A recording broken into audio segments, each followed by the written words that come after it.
Finance Minister.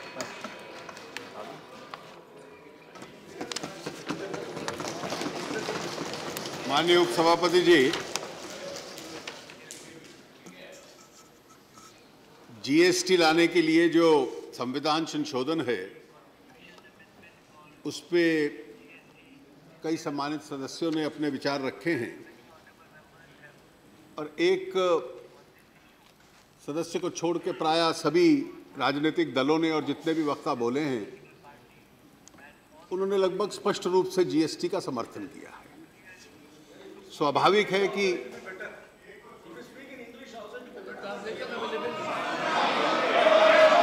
No, there is translation. There is translation. Now listen. No dispute over that. There should be no argument. See. No. There should be no argument over that. Minister can speak in any language he wants. There is translation. No, please. No argument. No, sit down. No, you cannot raise that point. There is translation. I'll try. There is translation. Sir, I'll try. That is up to the minister. Please. Both the languages, there is no difficulty at all. That's the language, at least, will not be an issue. Sir, I think some clarity is required as to how the entire system would function if GST were to come into play. I said in my opening comments that the Parliament is sovereign in the matter of making laws in relation to taxation, which are central laws. The state legislatures also have their sovereignty. Now, both of them are going to retain that sovereignty, but for the purposes of decision making, we are experimenting a new idea in a federal polity where a pooled sovereignty will come in. The center and the states will sit together and have a uniform tax structure. Now, let me at the very outset clarify that in this uniform tax structure, both center and states need to have an effective state. I used this phrase last week and I'm repeating it again in this House, something that a large number of members have said today. Mr. Sitaram Yachuri in particular repeated it twice, that the Constitution itself envisaged federalism and mentions India as a union of states. The states admittedly have to be stronger, but the union also must be there. The union of states can't exist without the union being there. India is not a confederation of states, it's a union of states. And therefore, to envisage a tax system, as has been suggested by some honorable members, where effectively the union government gets excluded in the matters of taxation policy. Now, what was the system which was envisaged? The 2011 bill, and please, I should not be misunderstood. मेरा उद्देश्य ये नहीं है कि मैं ये कहूँ कि उसमें ये गलतियाँ थी, क्योंकि स्वाभाविक है कि इस तरह का कानून जब समय में चर्चा होती है तो सुधरता है, हर दिन सुधरता है। तो 2011 के कानून में ये लिखा था कि कंसेंसस के माध्यम से निर्णय होंगे। अब प्रश्न यह आया कि कंसेंसस का अर्थ क्या है? Is consensus unanimity? Is consensus 75% of the vote, 80% of the vote? It was generally a word consensus. Obviously, the intention was very good, but to implement it specifically was very difficult. So the standing committee said a better system would be, and this was all political parties in that standing committee, which created a new system or suggested a new system to say that states must have 2/3 of the votes, center will have 1/3 of the votes, but the quorum required for succeeding should be 3/4. Now, it is half-truth when you say the center has a veto on the states. The states also have a veto on the center. So both have a veto on each other, and therefore the constitutional structure they suggested was a structure by virtue of which both center and states are compelled to work with each other and reach an arrangement with minimum 75% people agreeing. But a happier situation is where almost everybody agrees. So the GST Council, and who's the council? The council effectively represents us, all of us who are sitting here. We are the Council of States. They are the state governments which have elected us, the state legislators. So effectively the same view. So today if the GST Council makes a suggestion, there will be 7 or 8 finance ministers of the Congress party, there will be a finance minister of the Samajwadi party, there will be 2 of the CPM, there will be 1 of Trinamool, there will be 1 of AIDMK. So almost every political party which is in power in some part of the country or the other would be almost directly represented, or in future is likely to be represented. So that council, along with the central government nominees, is the one which will take all these decisions. And if we look at the structure of the empowerment which is given, the powers of parliament are not taken away. The powers of state legislatures are not taken away. The council has been given functions. If we look at the amendment, clause after clause it is said, notwithstanding anything contained, Parliament may, and subject to clause 2, the power make laws. Parliament will make this law, state legislatures will make this law. Now, in particular with regard to taxation, there are 2 matters in which a greater emphasis has been added, where it is specifically said that Parliament will make a law on the recommendation of the Council. So Council will recommend to us and we will make a law. One is for the purposes of IGST. For the reason that if goods travel from Kerala to Tamil Nadu, who will adjudicate? Either of the 2 states. So one state will adjudicate on the rights of the other. So since the central is adjudicating, but it affects the rights of the states, the power is with the center, but our law will be based on what the council says, which has 2/3 of the majority of the states. And the second more binding principle is the compensation principle, which says, as far as the compensation is concerned, and that is the point that Derek made, and this language has been changed to give comfort to the state governments. Normally, the authority of Parliament is supreme. So the Constitution throughout says Parliament may make a law. So out of respect for Parliament, we always use the word may. But the states had an apprehension because of some reason, what if Parliament does not make a law? So they made a suggestion which the legislative department felt was not correct, but we still incorporated it. Please put Parliament shall make a law. So this is going to be the only provision where Parliament is mandated rather than requested to provide for compensation. And this law will also be made on the recommendation of the GST Council, so that we don't make unilaterally a law of our own choice, so we act on the advice of the Council. Otherwise, in every other area, and this will answer most of the questions raised in the debate, and I'll just read one more clause from this proposed bill. Goods and Services Tax Council will make recommendation to the Union and the states.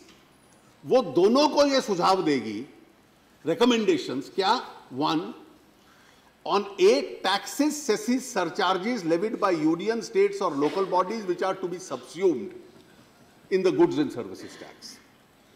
Goods and services that may be subjected to or exempted.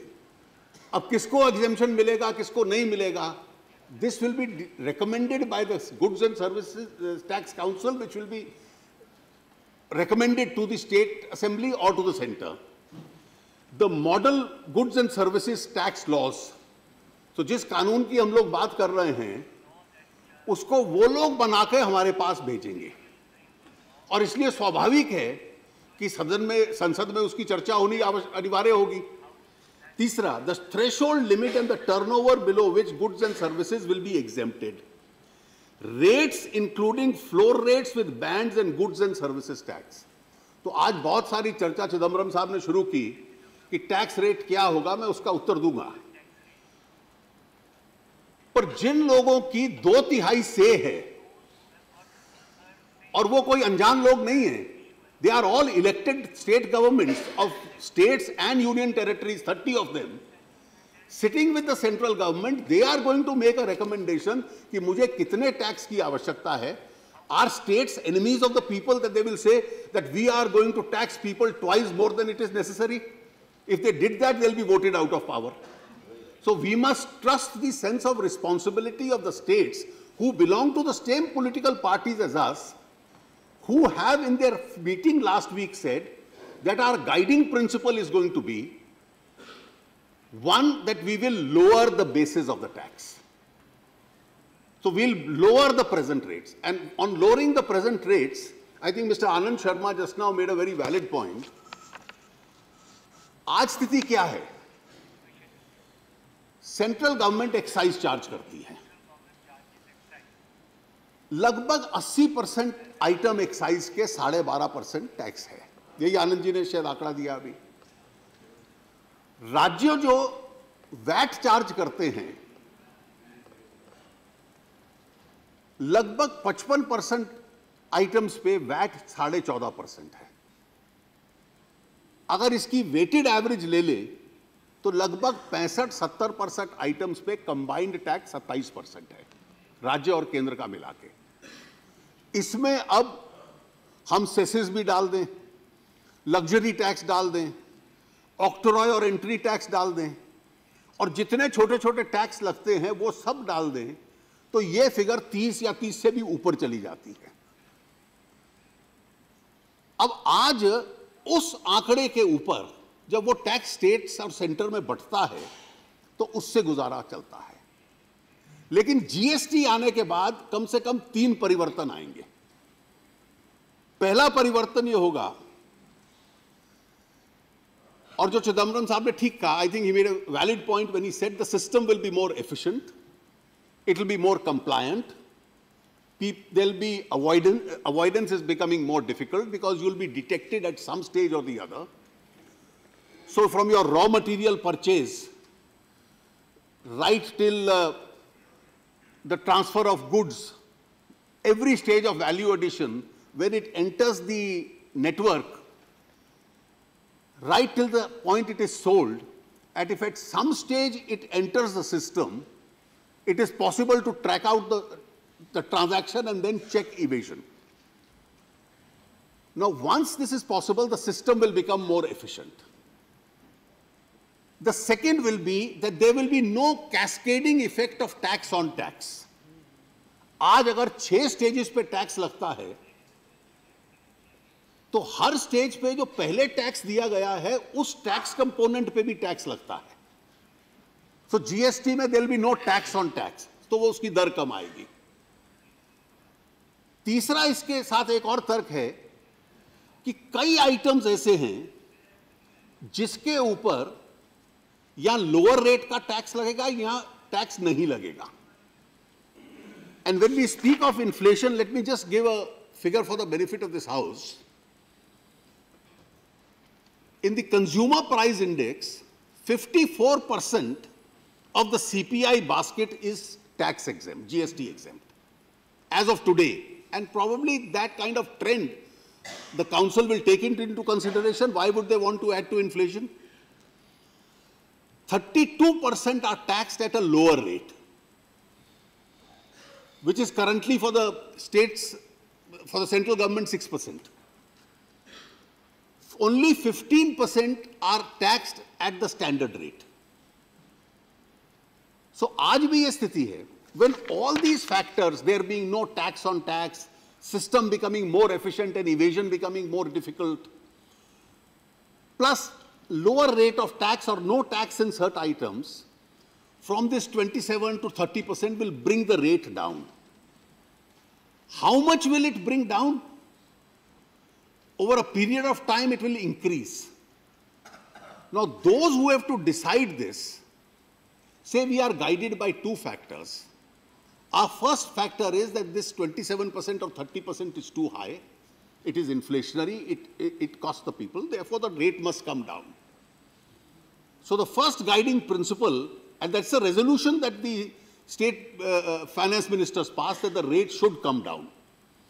The second, they said, we will collect what is essential for our present revenue requirements. Every state said, I have a commitment to my own people in terms of poverty alleviation schemes, social sector schemes, in terms of developmental activity. Now, it's very easy to speak in terms of, let me put a cap. And let me tell you, even the 18% that you suggested based on the Chief Economic Advisor's report, even if you read that report carefully, there are some factors. When the report went to the state finance ministers, they said our calculations differ. So that's the Chief Economic Advisor's view. But the state finance ministers did not agree with that view. They wanted a slightly higher one because they wanted a cushion. The second factor is that the report does not take into consideration, it's based on the 2013-14 figures. So any cesses that have been levied subsequent to that. That's the first factor that report didn't take into consideration. The second factor it did not take into consideration is the compensation that the center will have to pay to the states. And the Chief Economic Advisor, I've got the report before me, did not say 18%. He gave a band of 16.9 to 18.9%. You can approximately treat it 17 to 19. And if you take it as a band of 17 to 19 and add these two factors, it would move slightly up. He is optimistic that this figure can be maintained, and if this figure can be maintained, it will be a very successful GST. The states were not as optimistic as him. And the states felt that you are expecting us to come down from 27 and 28 and 29 down. Suddenly a 7, 8, 10% fall seems utopian to us. It doesn't seem real. So we are, as we stand today, we are in the realm of a situation where the exact calculations of rupee and a pi will have to be done. That's a economic and an arithmetic exercise. That can't be based on a political desire. The political objective is very clear. I share your objective. The rate has to come down. And therefore, the rate must be reasonable. We'll try for the most reasonable rate. But this is effectively as we stand today as far as the rates are concerned. Now, one of the questions which was raised, and I think to implement a GST is a headache. To be a former finance minister is a luxury now. And therefore, when Mr. Chidambaram said that I went from pillar to post, and so did your predecessor, you must seriously today look back why it was not successful. As a political argument, you can say, oh, the Gujarat chief minister at that time did not agree. Let me tell you, put that 2011 bill before the state governments today. Put that before the state governments today, and you will not find one state government proposing the bill in that shape. And I'll tell you the reason why. And I'll tell you the reason why. The first meeting of the State Empowered Committee that I attended, I was told that all the finance ministers, including those of my party, including the Gujarat finance minister, even with the change of government, are not willing to trust the center. And I said, why? They said from 2009, 10 and 11 for 3 years, CST has been promised And we are in 2014, not a single rupee has been paid.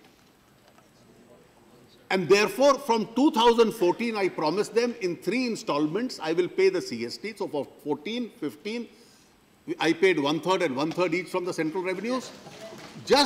And this was a precondition for a dialogue. And every BJP chief minister, NDA chief finance minister also took the same stand.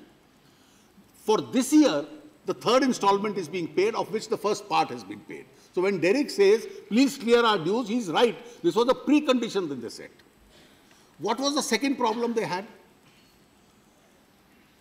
The second problem they had was, if we lose money, how do you compensate us? The 2011 bill did not mention anything about the compensation. So today, when we suggested in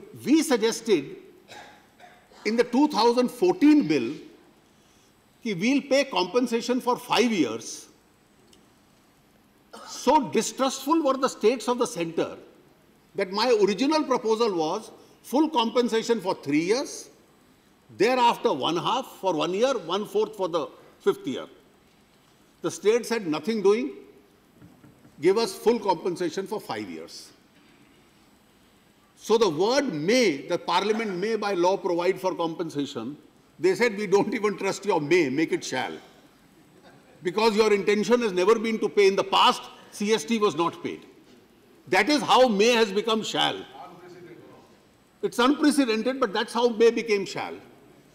And therefore, in the 2011 bill, this provision for compensation was not there.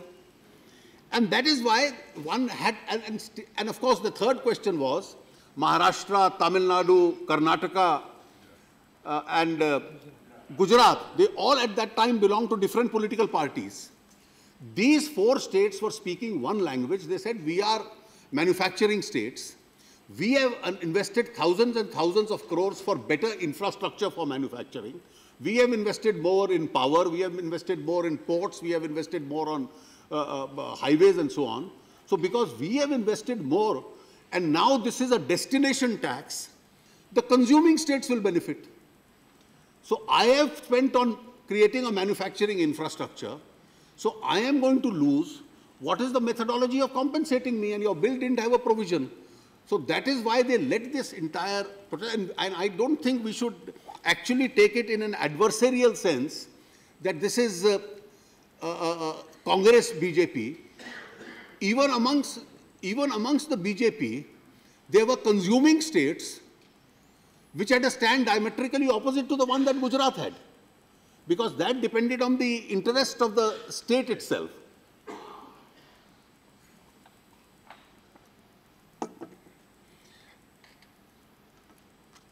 And I think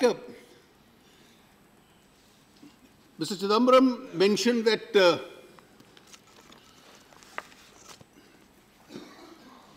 the bill has a clumsy drafting because it says that some of the revenue collected will not be a part of the consolidated fund of the center or the consolidated fund of state. And the argument was that every revenue has to go into the consolidated fund. The response is that I think using the word clumsy drafting is a bit too extreme an expression. I thought probably the best draftsperson India ever has was B.N. Rao, who aided Dr. Ambedkar. And the phrase which you call clumsy drafting is verbatim the same if you picked up Article 268(2) of the original Constitution. And this is B.N. Rao's draft, which Dr. Ambedkar, as the chairman of the drafting committee, forwarded. The proceeds in any financial year of any such duty leviable within any state shall not form a part of the consolidated fund of India, but shall be assigned to that state. Similarly, the Constitution has been amended, and the similar language has been included in 269(2). And the reason is the following. Why do you not include a part of the revenue into the consolidated fund? in a GST system, and this is one of the questions that Derek had raised, you can't have the same assessee being assessed simultaneously by the center and the states. So in some cases, Derek's point was, he said below 1.5 crore, the states must do it. It's a functional necessity. We'll have to find an answer to this. The state will do it. In higher cases, the center will do it. Where the center collects the revenue through the computer network, the state share is then credited to the state. Similarly, जहां state इकट्ठा करता है revenue और वो center के हिस्से में थोड़ा सा आना है तो it is credited to the center. अब उसको अगर consolidated fund में डाल दिया सेंटर या स्टेट के, तो फिर पहले संसद आना पड़ेगा, अप्रोप्रिएशन के थ्रू हर राज्य को उसका हिस्सा मिलेगा. So if I collect some tax for Tamil Nadu will have to wait till the appropriation bill is passed by the center before it gets that revenue. And to avoid that situation, you now have a provision that it will not be credited to the consolidated fund of the center or the state, and therefore the apportionment will take place outside itself. With regard to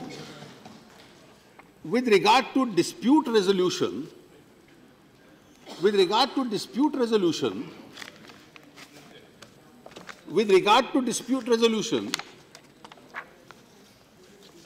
what was the position?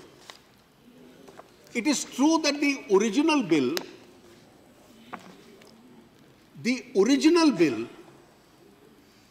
in 2011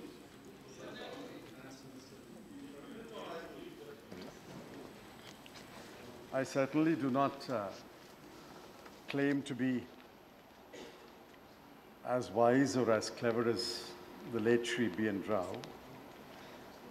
The Honorable Finance Minister pointed out two provisions of the Constitution where the phrase shall not form part of the Consolidated Fund of India is used. I don't dispute that. But it doesn't stop there. But shall not form part of the Consolidated Fund of India, but shall be assigned to that state. Similarly, in 269, shall not form part of the Consolidated Fund of India, but shall be assigned to that state. All I'm pointing out is, when you say in your amendment number 3, such amount shall not form part of the Consolidated Fund of India, you should have added, but shall be, what happens to that money? It has to go somewhere. I'm implying it will go to the state. But you should spell it out and says, but shall be assigned to that state. Likewise, in 1C, when you say, such amount shall not form part of the Consolidated Fund of the state, you should have added, but shall be assigned to what? It can't be, it can go nowhere. That's all I'm pointing out. I didn't say it is wrong drafting. I said it is clumsy drafting. Well, I think since I drew out the history of the clumsy drafting from the Constituent Assembly itself, I think a hair splitting is not a response to this. Now, if you go back to the amendment to Article 269A, subclause 1 clearly says, shall be apportioned between the union and the states in the matter provided so and so. And then it further says in 1A, this amount apportioned to a state shall not be a part of the consolidated fund. So it exactly says what you are trying to say. But in any case, I take it, it was not a case of a clumsy drafting. It had good constitutional precedent. One of the questions raised was,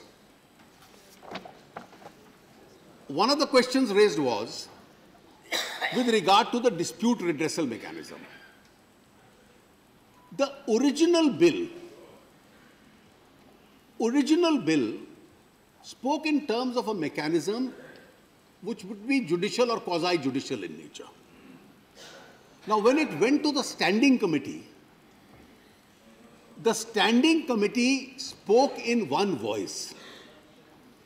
And the standing committee said, and probably the spirit of what the standing committee said was, that these issues are predominantly political.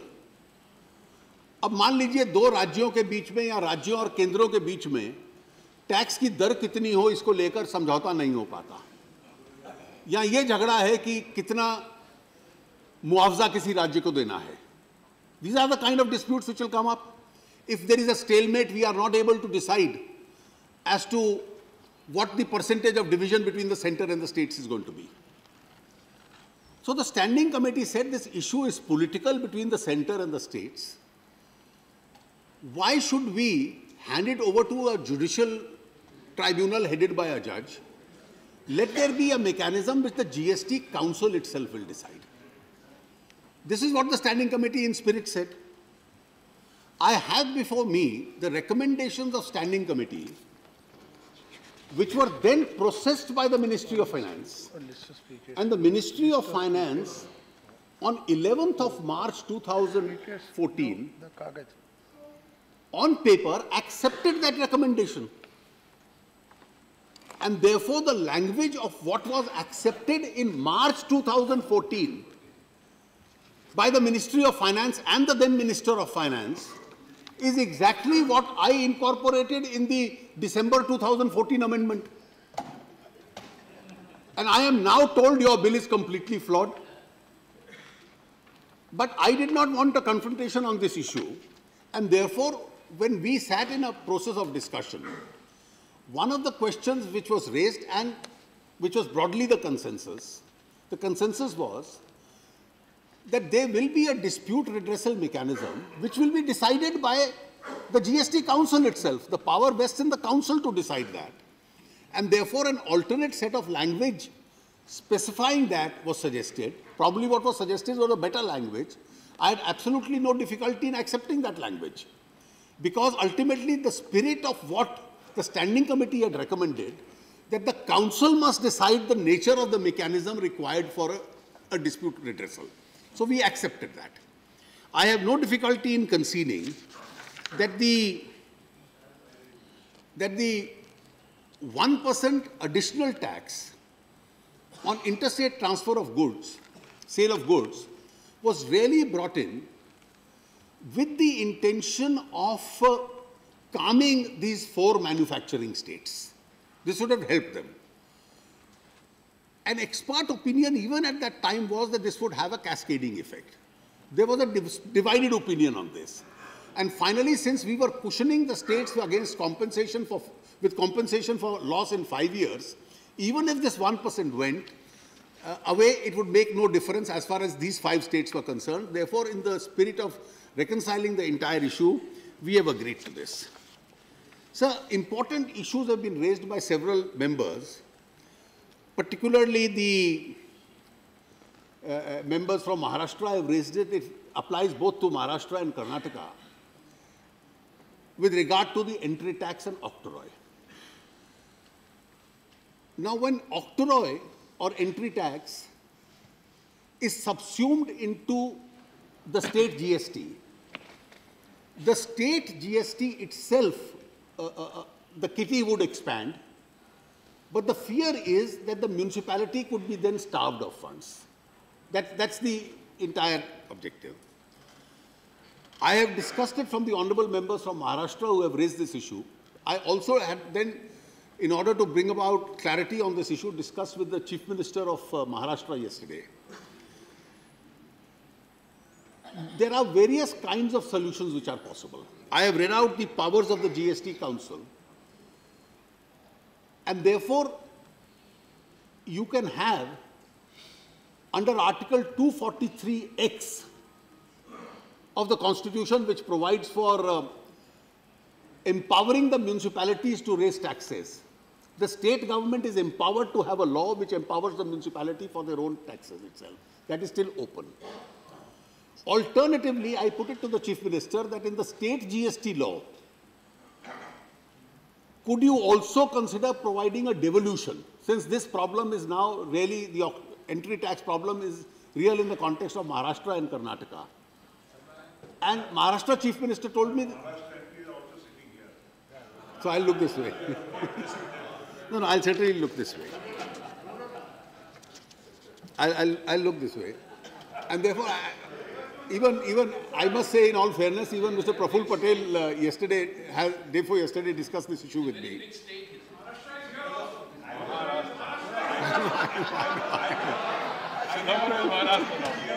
Issue, it was also No, it issue applies to me.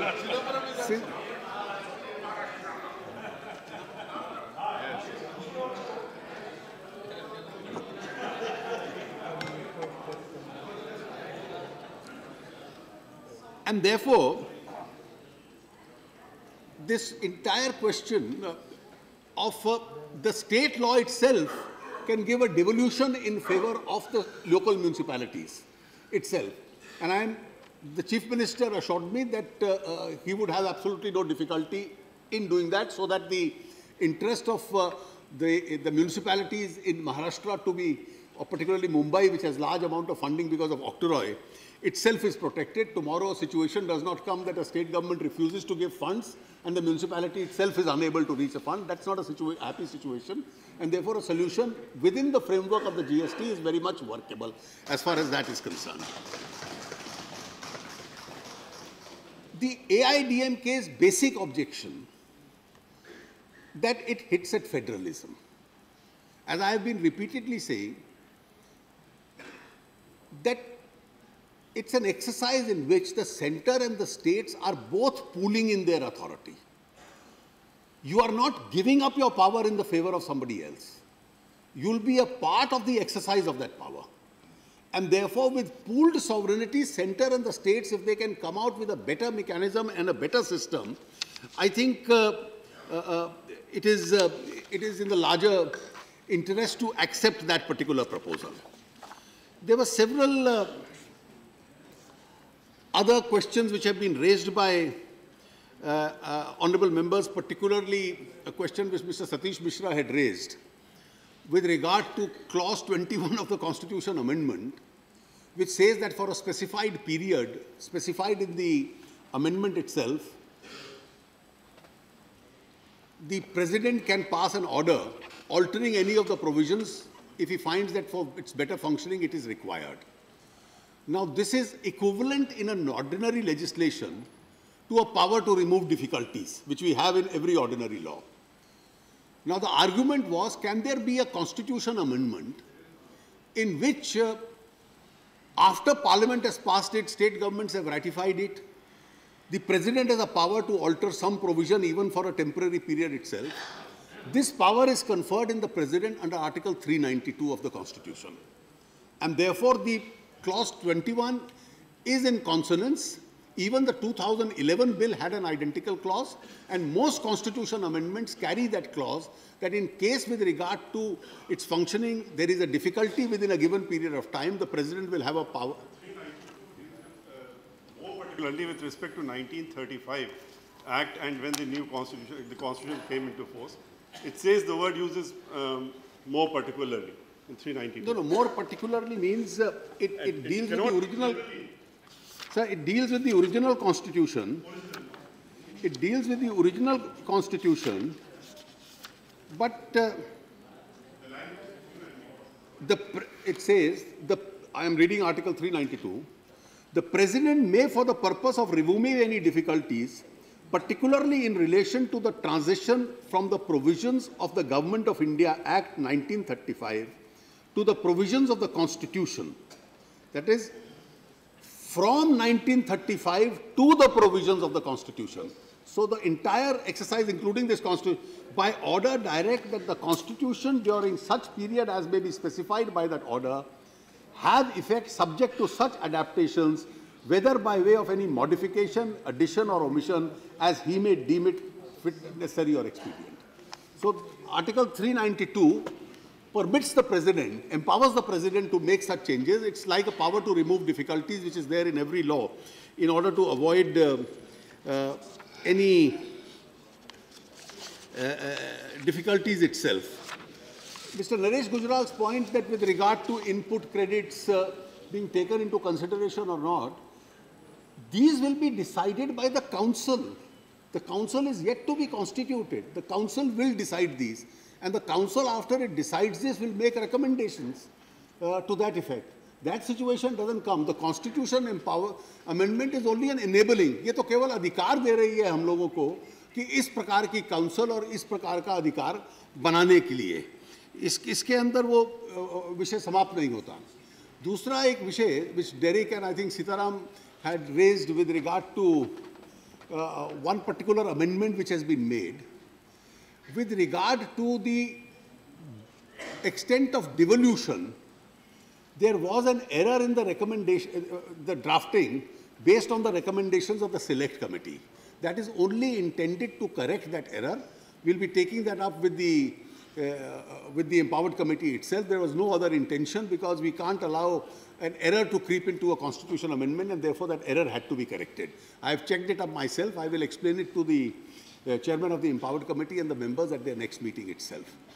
Sir, the principal concern has been that we must have a uniform tax structure, and I agree with the question which Mr. Chidambaram, Mr. Anand Sharma and several other honorable members have raised, that an effort has to be made to see that the rate is kept at a reasonable extent.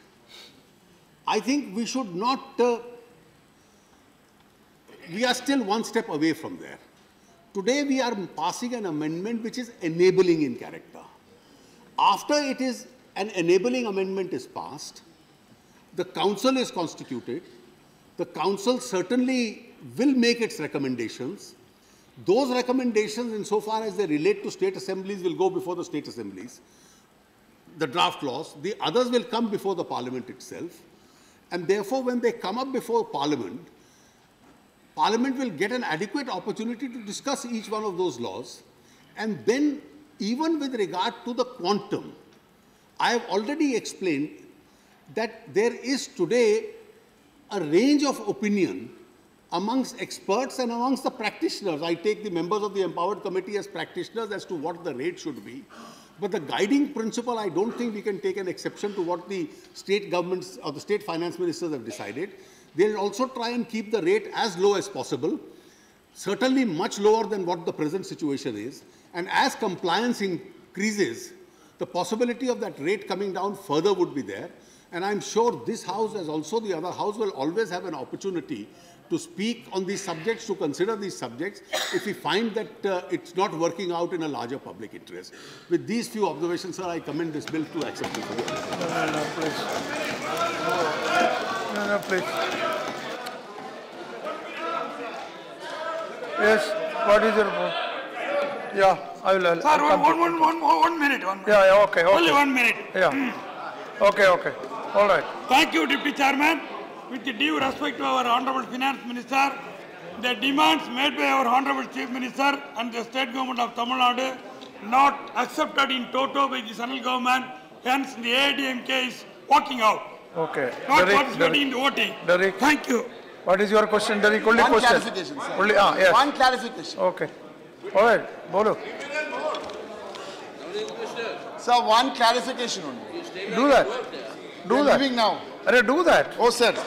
Sir, my only clarification to the Honorable Finance Minister through you, sir, is because today everyone is on board and he's explained the idea of pooled sovereignty. No problem. Very, very good. We welcome that. Sir, my only one clarification, because 3rd of August is one date. Then we have November when this bill will come, when the amendment, the two other bills will come, and then April deadline. So my direct question here is that in those two enabling bills, this issue of 1.5 crore, below 1.5 crore, that money is collected by the states, and above 1.5 crore goes into the union and the states. Sir, this is an issue. So if the finance, because today it's all very well, we all say no, and then again in November. So not speed breaker in November, so it's all smooth. Yeah. Now, Sri Chidambaram. Sir, Mr. Deputy Chairman, sir, I was quite happy to note very carefully the words used by the Honorable Finance Minister towards the end of his speech. He said that the rates will be moderated. will be far less than the current position. And you can expect that state finance ministers are also sensitive to public opinion. But whether they will in fact be moderated can be seen only after the recommendation and only after the draft bill comes before the House.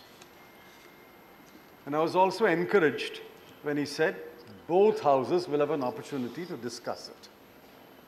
But he left one thing unsaid.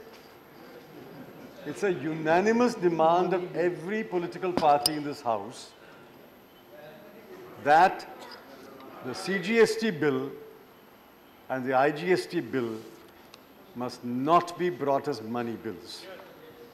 The government ought not to stand on prestige. Any other bill is passed by a simple majority.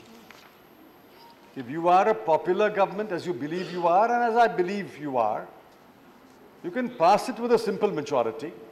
As one of my friends pointed out, there's no reason to believe that the opposition will scuttle any responsible, reasonable bill.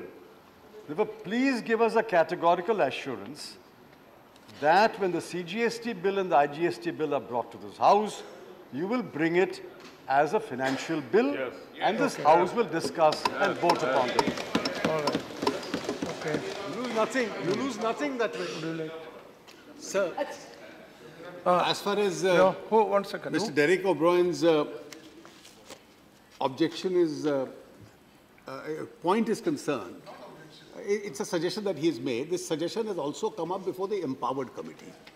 The Empowered Committee and the central government, which are in discussions on this issue, certainly see the substance behind that. Because we can't accept a system where an assessee has to be assessed twice, once by the centre, once by the state, and therefore the very purpose of the GST itself would not be served. Now, what should be the modalities, the break-even figure? There are discussions at a fairly advanced stage, and I'm quite certain that a solution will be arrived at. And when we come before you in November, we'll certainly have a solution as far as we are concerned. Now, regarding Mr. Chidambaram's point that he repeatedly made, he probably has presented more budgets than most finance or any other finance minister. And therefore, the constitutional position of money bill vis-a-vis finance bill is known to him. A discussion or a demand or an assurance doesn't override the Constitution. I have before me a folder full of money bills which impose taxation which my learned predecessor presented to the House, the Parliament.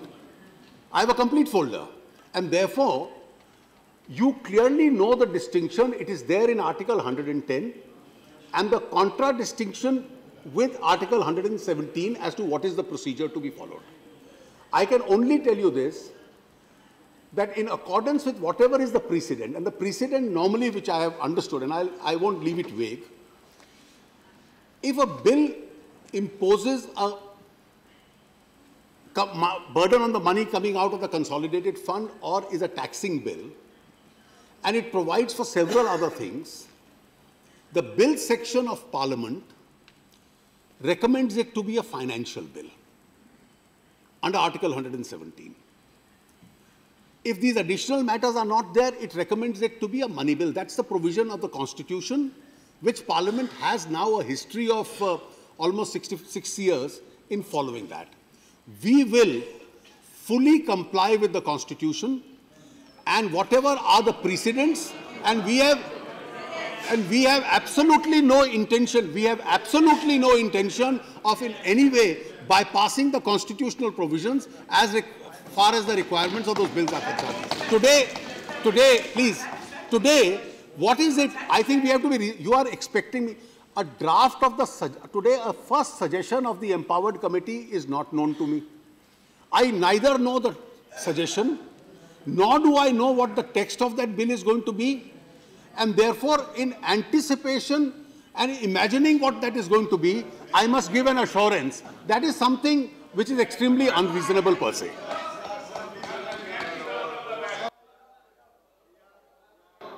With great respect to my to the Honourable Leader of the Opposition and the Honourable Finance Minister. Leader of the House. Did I say? I'm sorry. I apologize. Honourable Leader of the House and the Honourable Finance Minister. There is indeed a definition of money bill in Article 110, and there is a definition of financial bill in Article 117. There is nothing in the Constitution which obliges him to bring a bill as a money bill. He can bring it as a financial bill. He has made it clear his intention is not to avoid a debate, not to avoid a discussion. In fact, he's inviting a discussion. He's inviting our opinion. If all that is so clear, if the intention of the government is so clear, why can't he stand up and say, I will bring this as a financial bill, and the other house and this house will vote on it. Can you give me a single precedent without knowing what the bill is going to be? I should give on a possible bill that will come. I should give an assurance. You are not obliged to bring any bill as a money bill.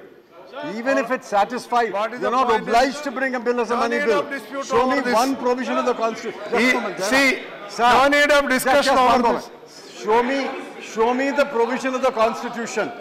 Please show me the provision of the Constitution which obliges you to bring it as a money bill. It does not oblige you to bring it as a money bill.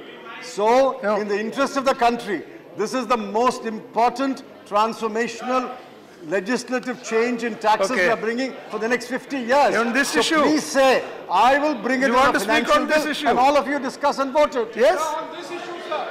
Where is the obliging me? First, Yeah. given to me. Let me make. No, he has already said. He has already said. As per the Constitution, he will go as per. Months, there have been precedents for the Leader of the House to arbitrarily, using discretion at the very last minute, declare bills as money bills. Don't he did it with the Aadhaar bill, he did it with the private members bill. And, sir, there is absolutely no guarantee that come November, he will not declare the GST bill as a money bill. Why we discuss sir, this? let this be. That's okay, you made I'm sorry, sir, this is a fundamental issue. He will foreclose a debate in the House. Jairamji, that's okay. He will completely foreclose. He has given it. It is very clear. He is foreclosing a debate. He is very, इसको आगे बढ़ाइए और जो assurance हमने दिया है वो voting. आगे बढ़ाइए. What? See, Minister has given the assurance that he will go by Constitution, only by Constitution. Still we are facing the problem. Maybe shall be. Oh, you still are we are facing some other point. Yes, sir. Still we are facing the problems in Andhra Pradesh Reorganization Act. Okay. And now he is telling the clumsy drafting. No, leave that. Which What's your point? AP Reorganization Act bill, sir? How it was? Maybe shall be. Yeah, maybe shall be is there. Like that, so many. See, there are the revenues. That's okay. There is no dispute. Sit down. Why, sir? Why? You are opposing shall be. You want it to be. He is the instrument of the drafting of the listen. AP Reorganization bill. How many? You want to change it? Bill? How they drafted that bill, sir? On that bill, we are facing a lot of problems in our state now. No. What I fail to understand is, Minister said it really shall be. You want to change it? Entire state is facing the you want to change it? Entire state is problem. He is the instrument of what are you drafting doing? that bill. See, you Everything that can, maybe shall be. You speak clarification. What are you doing? Yeah, please. No. What is? Why? No, that's over, I think. I just want to make one comment. I think all the distinguished members of this House and the leader of this House and every party will accept the fact that perhaps this particular reform is perhaps the most far-reaching reform that we've had since independence. And I think in that context, for the finance minister to dilly-dally and to say that we will go by the Constitution and not be upfront, he should categorically state that he intends to take this House in confidence for these far-reaching reforms and that he'll take our views into account for the purposes of taking decisions in this House. And if he does not do so, it's quite clear that he wants to bring it as a money bill and he doesn't want a discussion in this House. While there is no thank you. obligation All right. for him to bring it as a money bill. Okay, now let Second me... point. All right. Chairman, sir. No, I have to proceed. Mr. Deputy, No, you said... I haven't finished. The second point, which is even more important, it doesn't obligate the finance minister to bring it as a money bill. Under the Constitution, under Article 117, he may bring it as a finance bill. So I think it would it would be gracious of the finance minister and of the party to actually bring it as a finance bill, and that's the assurance that this House wants from you. All right. Okay, now, no, you got your point. It happened with the private members bill, it will happen with the GST bill.